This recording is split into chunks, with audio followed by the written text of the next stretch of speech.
right, what's up, good people? It's your boys back again. Beards of War here again with another review. You got FBR for President, Fat Broke and Rambo, Scorched Earth, and myself, Thick Nick Fury. Hey, Captain Jack behind the scenes.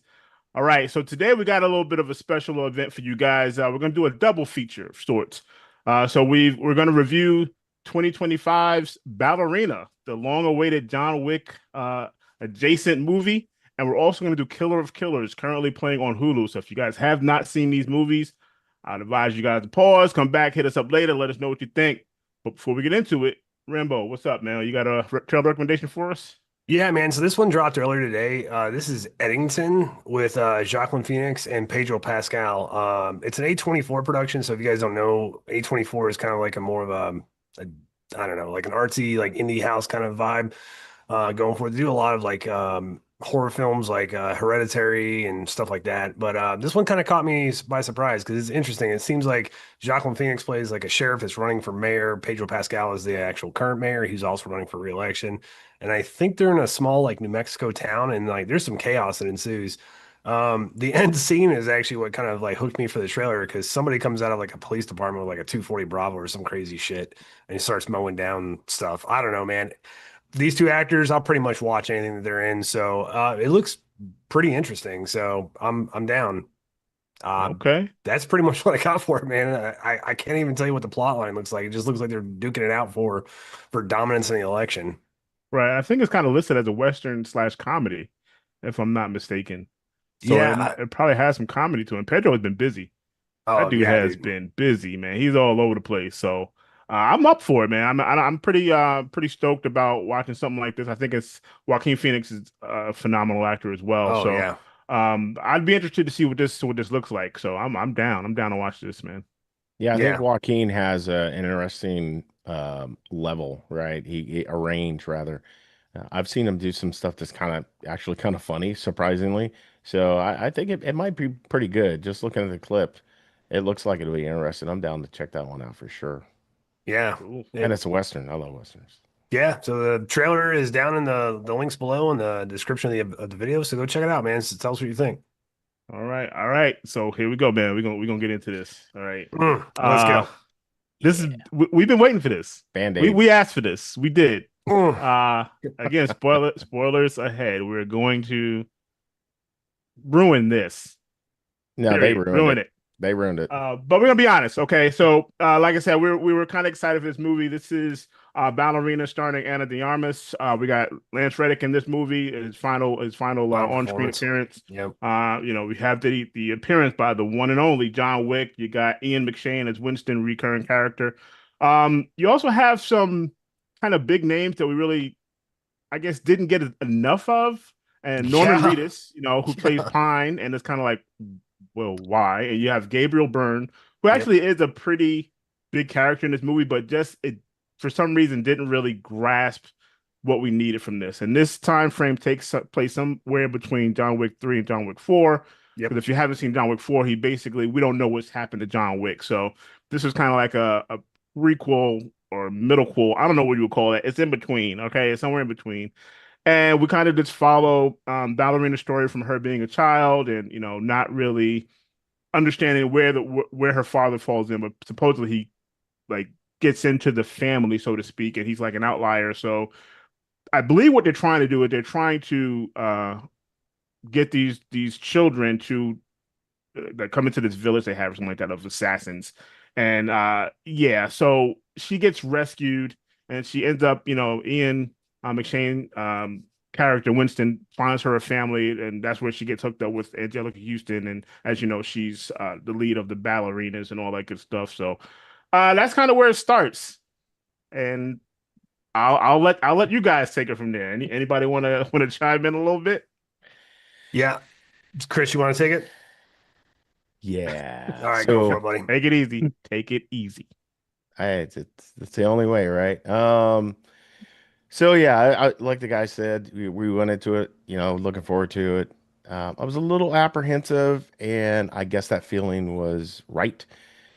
From I don't know, weird kind of hand-to-hand dancing fights with blow torches that just don't go out, to Like I'm gonna give her credit, right? So I think she did. I saw some behind the scenes stuff. I saw her doing some of the choreography for the fight scene stuff. It looked like she put in the hours, put in the work. So kudos to her for that. I think she did really good, keeping those sequences together because there were a lot of them strung together. So a lot of action in it for sure.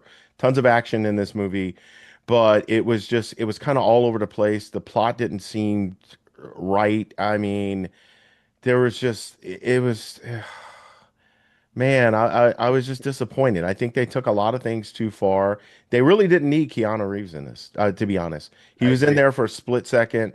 The little bit of a fight scene with him, I mean, I get it. They used him to kind of draw people to the movie because maybe people weren't as vested in her per se, given it's within the John Wick realm of things.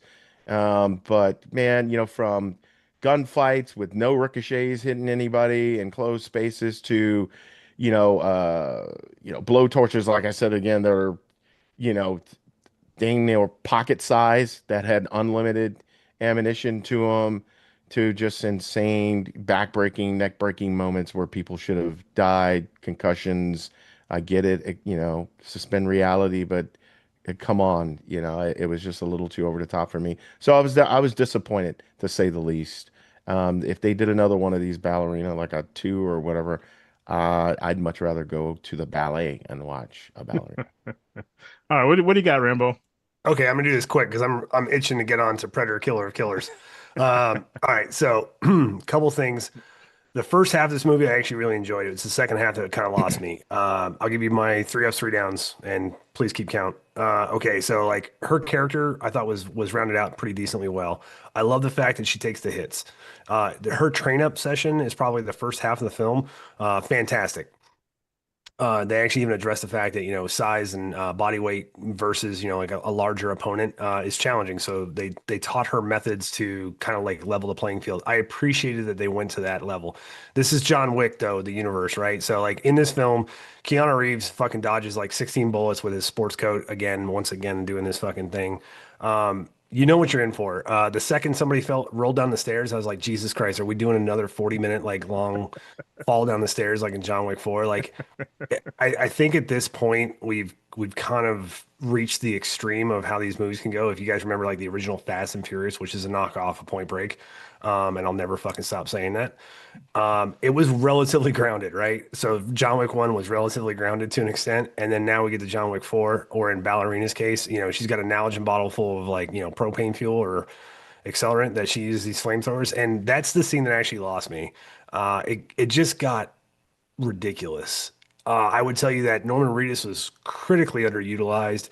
I felt that the piece that John Wick played at the end of the film, you could have slid Norman Reedus in there and actually given his character something significant to do, and I think fans would have jumped on that. Because if you guys don't know, before Daryl Dixon, he was one of the Boondock Saints brothers. He's phenomenal in that film. If you guys haven't seen it, it's a cult classic. Awesome, awesome movie. I was really excited for his casting because I thought he was going to bring something interesting to John Wick, and the few scenes he had were pretty solid. It's right after he's kind of removed from the story that you're just like, oh man, and it goes downhill. And it's weird because the villain is, I think, the most glaring issue of the movie to me. Not necessarily Gabriel Byrne as the actor. I think Gabriel Byrne's actually a great actor. It's just the setup just didn't work. It was like this. They kept calling it a cult, and it's like no shit. This middle Eastern European like snow-capped village that's a cult, and everyone in the cult or everyone in the village is like an assassin or an assassin in training. Like the waitress is trying to kill her. Everyone's trying to kill her. It just got a little bit ridiculous. And I understand I'm saying that about a John Wick film. It just didn't land for me, man. Like once again, her taking the hits was awesome. Her train up scene was great. I think her as an actress is phenomenal. I thought the supporting cast was good. It's just the villain and the extremes that they went for the action. And honestly, you didn't need John Wick, man. You didn't.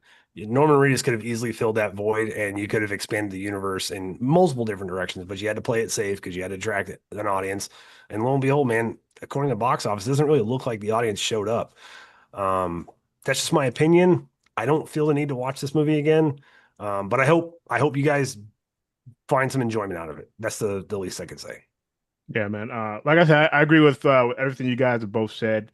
Um, it seems almost like John Wick is kind of going the way of the Fast and Furious franchise, right? Just bigger and better. It doesn't have to make sense, right? Or we're gonna fight with grenades. We're gonna fight with plates, right? Oh, I So forgot about the grenades it's part. just those. Now, I will give you this: the fight scenes were entertaining. They were entertaining, but you gotta suspend reality, right? That's not how grenades work. We all know that's not how they work. But for the sake of the film, it kind of kept you like, oh wow, that's different. That's something, and I think that's what they're shooting for. Just give them something different. Give them something no one has seen before. Make it big, make it grandiose, and that's kind of where you get away from the original John Wick film. So it's not always a deep storyline that you need. You just need a motivation. You're It went 100% from a right because puppy to abducted exactly, children, right? And I exactly. hate to say it like that, but that's kind of like what it went to. And we don't need that. Like sometimes a simple storyline is all you need. Give us the action. Cool. And I think they're just trying to kind of just push the envelope with the action, and that sometimes it gets lost because it's like, okay, what are we watching, and why, like, why are we literally having a firefight with flamethrowers, right? But Yeah, again, this is the fourth and fifth installment, this would technically be the fifth technically the of fifth the installment. of the universe. Right, and we've seen John Wick. It has gotten more and more like ridiculous. Like he's using horse legs as a mechanism to kill people. Yeah, Yeah, okay, all right, we get it. All right, so it's kind of along those lines, but that's what we have for Ballerina. Again, check it out for yourselves. Don't take our word for it. This is just an opinion of three dirty old vets who just have a love for film. And when something is done well, we're gonna let you know. When it's not, we're gonna let you know. That's just what yeah. we do. All right. Yeah, But and you know what? I got one save round for the audience to engage with. If you guys can in the comment section, I'd like it at least. One thing I forgot, and this was probably one of my biggest gripes. There, and let me know if you guys saw this, notice this. There were tons and way too many spots in the movie where they sped it up between fights. It was mostly the fights. They were speeding up her fights to an extreme that they didn't need to. They could have sped it up a little, and we probably wouldn't have caught it. But it was very apparent to me in a lot of her fights, a lot of the action scenes. They were speeding up hers. They were speeding up the guy from Walking Dead. Like it was Norman just Reedus, it, yeah. Norman Reedus. Yeah, it was really badly done. But that's all I got. Put it in the comments if you guys noticed though. cool. All right, man. Well, to wash the taste out of everyone's mouth, we have another movie that we Yes. have been looking forward to that did not disappoint. Hell And no, if it you didn't. are a fan of animation, if you're not a fan of animation, you will enjoy this movie. And that's Killer of Killers on Hulu. Oh, it's The so good. Predator installment. So good. Phenomenal. Phenomenal. I'll go ahead, Rambo. I know you've been waiting for this. I'm gonna go ahead and let Dude, you start off I don't know and if you just guys know this, but Predator go is my ham. all-time, probably one of my all-time favorite movies, man. I think it's a masterpiece. Yeah. Similar to like, I mean, different from Heat, but like in my opinion, it's a masterpiece. So this is an anthology series. So I'm going to take it back for you real quick. So Dan Trachtenberg came on the scene and he directed Prey in 2021. I think that came out on Hulu during the pandemic. If you guys haven't seen that, check that out before you watch this because we're going to talk about the spoiler ending about it because it does connect. So Dan Trachtenberg dropped that he was doing a secret second Predator film this year, and the fan base went nuts. So he's got Predator Badlands coming out in November on November 7th. Stupid excited for that. You guys haven't seen that trailer? Go check it out. It's a live action. It's going in theaters. But this is an anthology series of sorts, right? So it tells three separate stories. So you have a Viking female warrior, you have a disgraced samurai turned shinobi, in the 1600s feudal Japan, and then you also have a World War II fighter pilot in the Pacific. And so each story talks about an encounter with a predator where that human character got the drop on it and killed the predator. And then it goes and it kind of pulls you back out at the conclusion of their individual stories. And they have collars on their necks. And then all of a sudden, after the first one, you start seeing that there's multiple people kind of going through the situation. So you know there's another timeline going on at some point, or another setting at least. Um, all of the animation is phenomenal. I love the new expansion into the Predator lore. And then at the end of the third story, when we find out about the World War II pilot, it comes out that they're actually they're trapped on a Predator ship and they have like explosive neck collars on. So at some point, the Predators have basically scooped these folks up and they're entering into like a gladiator, a coliseum of sorts on a predator-like home planet. And the Grendel King, who is like the epitome of I guess, the King Predator, makes his appearance and says that they're going to fight to the death. And then the last one alive fights him.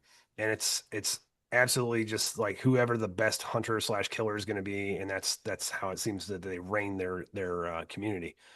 It's phenomenal, man. Like I absolutely loved every fucking second of this film. I hope they make a second one. I'm not going to steal Scorch's his thunder because he's got an excellent point on why he likes it so much. The only regret he's got, so I'll let him have that. But I will say this: the ending changes the entire universe of the Predator franchise, and I can see where Dan Trachtenberg and I think it's Felix Alvarez, the director of Alien Romulus, those two guys are buddies and they're working in cahoots with one another to include the Alien Earth TV set series that's coming out this August on FX. And I think we're seeing the setup of Alien versus Predator done the right way. And that's just my theory. I think Predator Badlands is really going to touch base on it. If you guys have seen some of the trailers, you'll start seeing some little details about how they're talking about like inserting a human consciousness inside of a sentient like android. And I think that's going to be the groundwork for the future movies of Alien vs Predator. And I'm stupid excited, man. And you guys cool if I spoil the ending? Yeah, go ahead, Spoil man. it. I'm We're good. gonna All right. spoil the whole thing. Go for So it. at the ending, what we find out is the predators when they capture these folks, they're freezing them, right? So the World War II pilot and the Shinobi get away on a predator spacecraft, and then the Grendel King basically gives his permission, and the entire fleet launches after them. But the Viking female antagonist, she stays behind and like tries to like defend them while they make their escape. Flash forward a scene and she's being put back into like cryostasis frozen, and as they pan over some of the other various tubes that have I'm assuming other aliens or other human beings in them, we see I believe her name was Naru from Prey. So Mm. like at some point she's been captured by the predators and now she's in the stasis pod. Dude, like my mind was blown at the end of it. I was super excited because this is the way that you can bring back fucking Dutch. I'm telling you, I don't need to see 77-year-old Arnold Schwarzenegger. Yeah.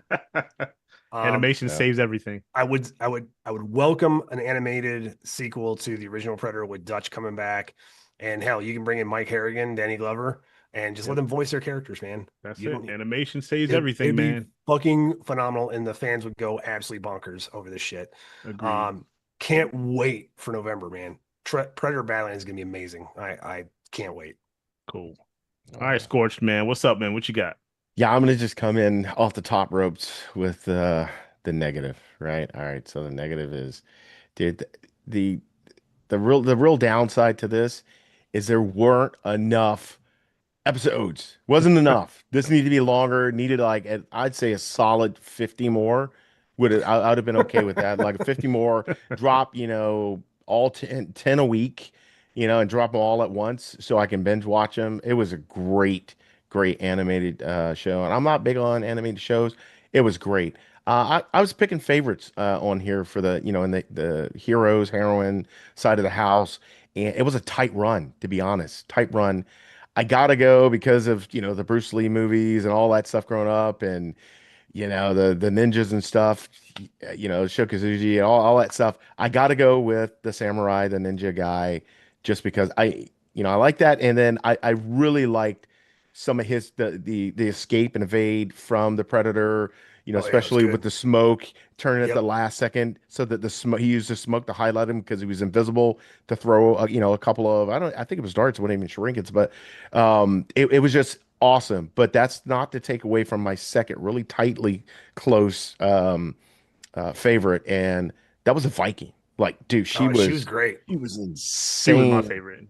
bro. She Yeah, like she I was my it, favorite. it'd be hard for them to find, and well, maybe not find an actress that could play her role. But bro, she did phenomenal. She was killing everybody, everything, like whole villages Mm. of the guys that she was going after, right? To try and exact some Yeah. revenge over the person that killed her or had her kill her dad, and it was just, and when she was a child and she kind of grew up and she made a name for herself, and it seemed as though she was kind of feared by a lot of other Vikings, or at least the people at the time.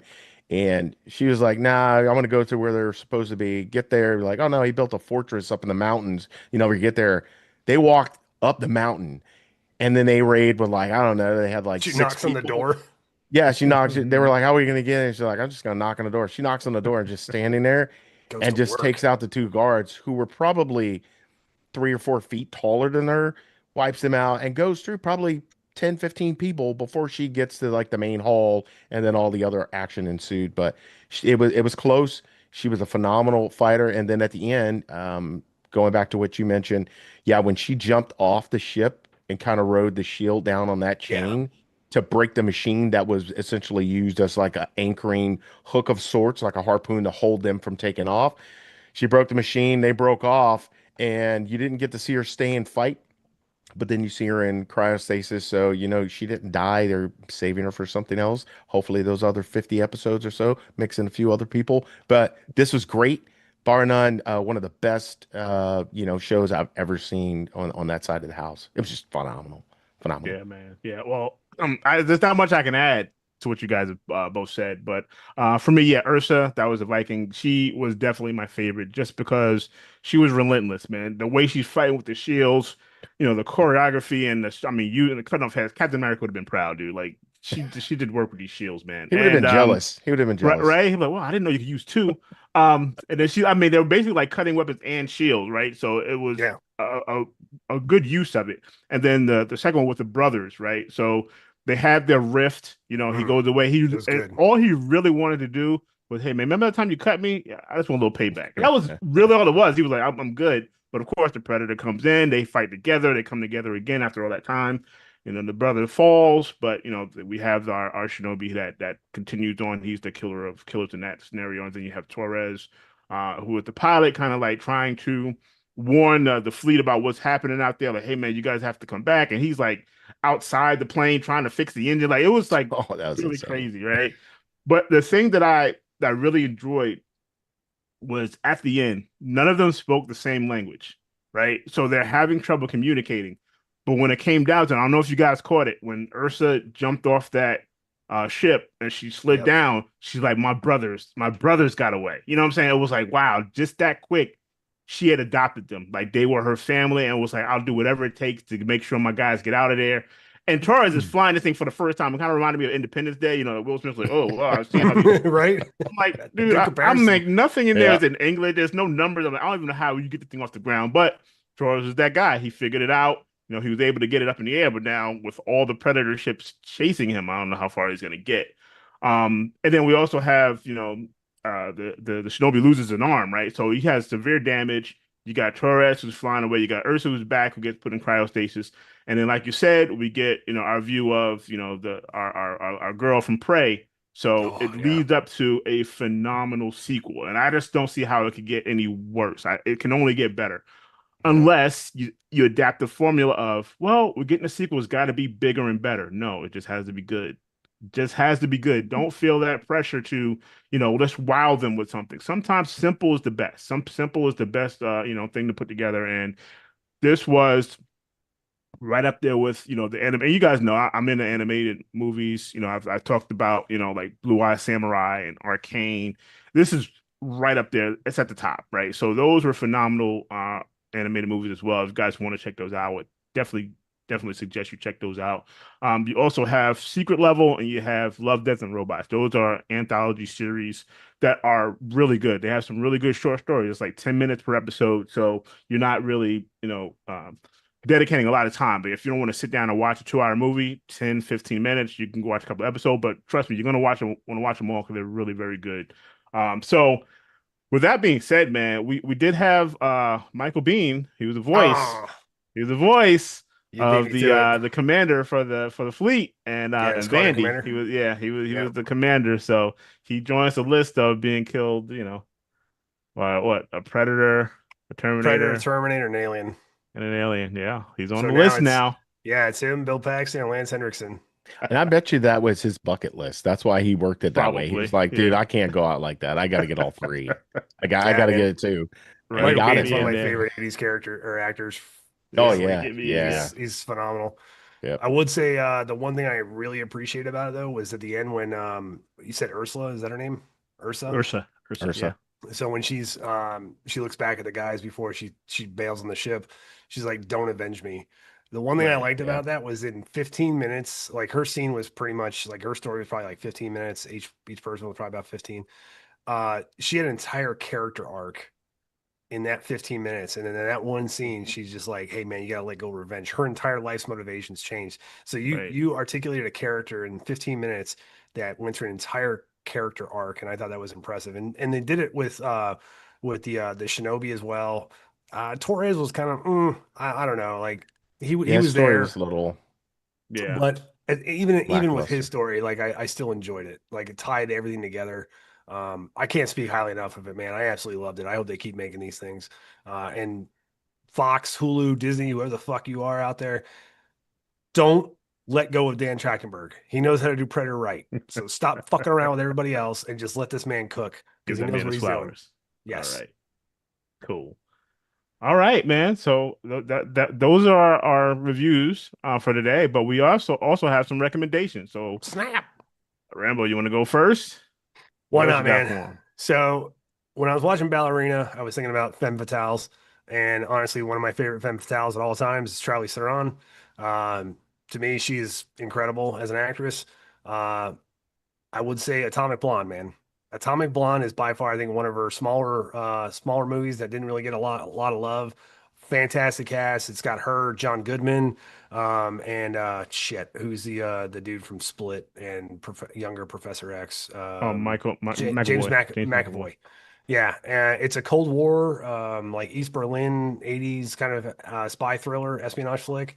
Fantastic movie, man. And there's some awesome hand-to-hand scenes in this film. And once again, the thing I love about it is it shows her taking the hits and her having to deal with those kind of injuries. Like I thought I was a little bit significantly more grounded than Ballerina. Absolutely one of my favorite femme fatale spy movies. I think this blows like La Femme Nikita or Point of No Return, which I know is technically the same movie, but whatever. Pretty funny. I think it kind of blows those movies out of the water. This movie was awesome. Can't recommend it enough. Unfortunately, you have to rent it. No one is currently streaming it, but it's worth the $4 or $15. I don't know. It's 2025. Everything's fucking expensive. Right? Spend it on entertainment, people.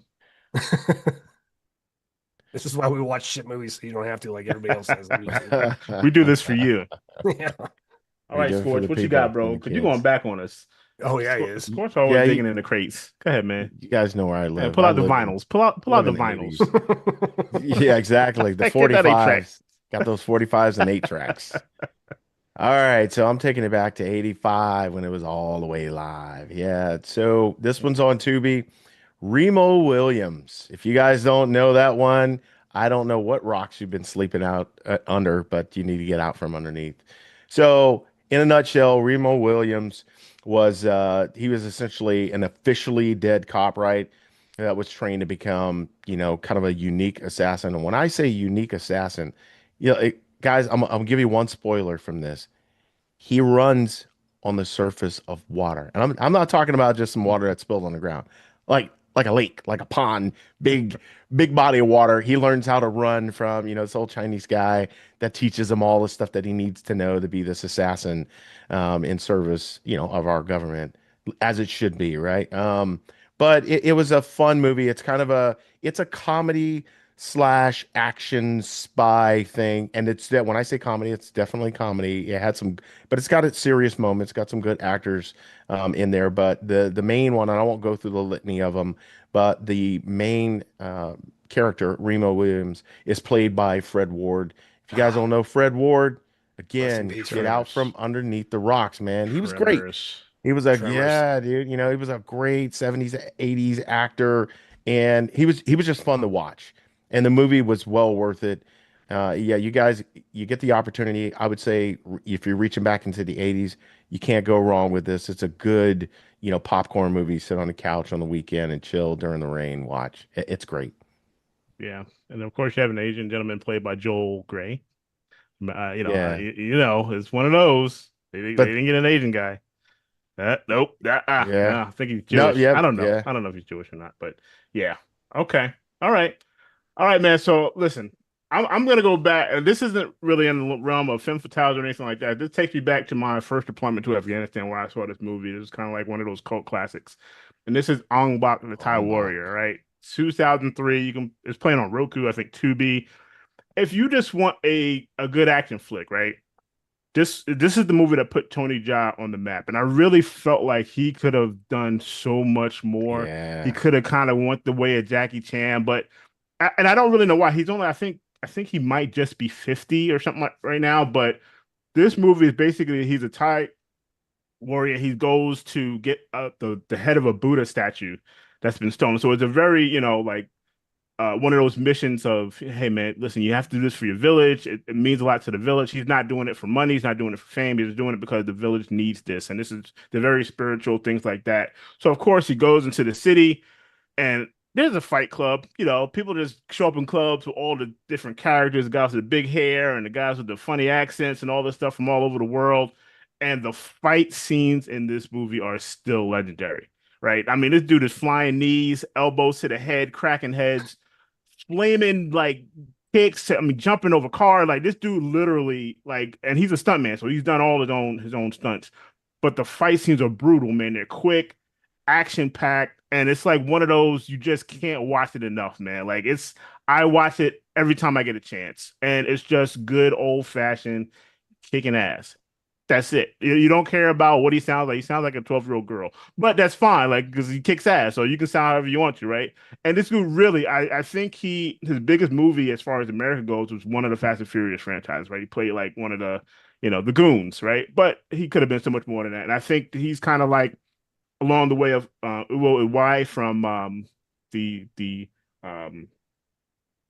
what's the movie with the guys getting to the building and Raid. The Raid raid. Redemption, right? Yeah. Raid Redemption, right? So those guys, they kind of fringed the fringe of Breaking It Big, and Hollywood has never really crossed all the way over, but their movies are always fun to watch. A lot of good Yeah. action. So Ong Bak the Thai Warrior, listen, check it out. If you haven't seen it, you have to. So 2003, 22 years ago, this movie still kicks ass, literally.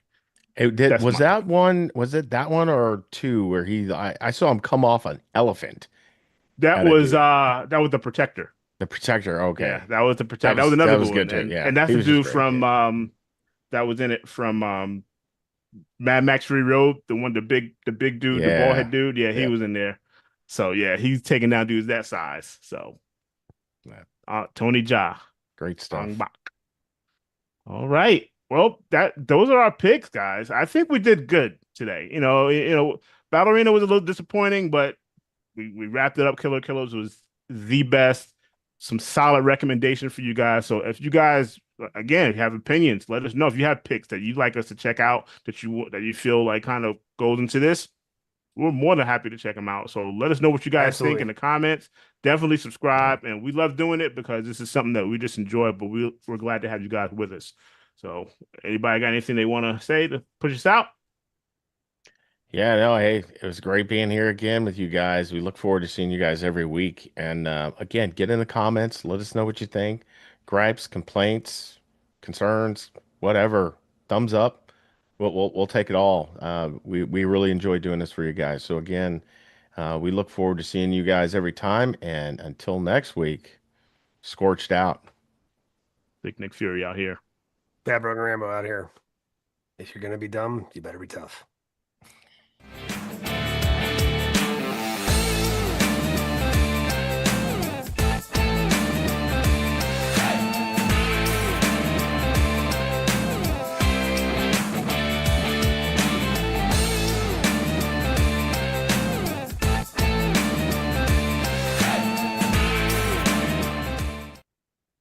Good one, guys. Solid. Is Solid. nice.